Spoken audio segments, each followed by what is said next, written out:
Zoop. Let's zoom in into a cell with your boy Nickel. What up, SciFam? Here we go. DNA in a cell. So title your page, DNA in a cell, and also get this handout. Don't draw this. You can pick this up in the classroom. Find it in the extras bin. And where I left you last time is that we were drawing this structure here. Do you remember what it was called? Yeah, it's a chromosome. So that left side is one sister chromatid. This other right side is another sister chromatid. Remember, those are exact copies of each other.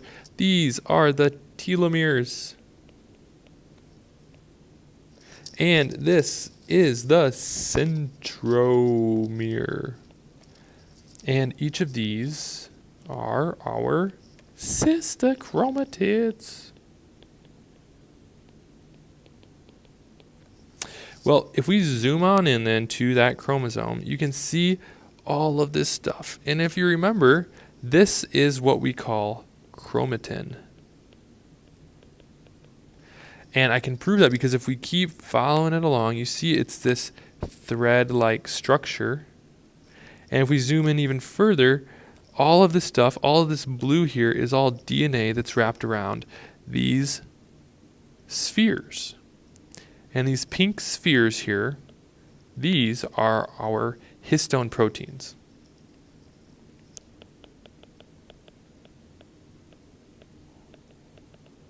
So make sure you label each of these things on your page. Now, if we further unravel this, we can find our DNA structure. So if we have our double helix, remember we have this blue piece and this blue piece, that's our backbone of our DNA. These pieces in between that meet here in the middle, these are our DNA bases, and you can see there's 4 different colors because remember we have 4 different bases. So if we said the green is A, then the yellow would have to be T. The green is A, the yellow has to be T. Every time there's green, it's connected to yellow. Every time there's green, it's connected to yellow. Every time there's an adenine, it's connected to a thymine. Every time there's an adenine, it's connected to a thymine. Same thing's true with purple. Let's say purple is C, then that means that this reddish color is G.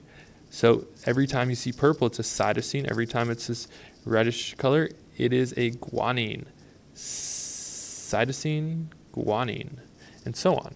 And so this DNA molecule here is double helical, and it's wrapped around histone proteins. As you can see here, it's wrapped around these histone proteins several times into making this structure here. And this thread-like structure is our chromatin. Chromatin is then wrapped up even more to make a chromosome. So let's also label our chromosome.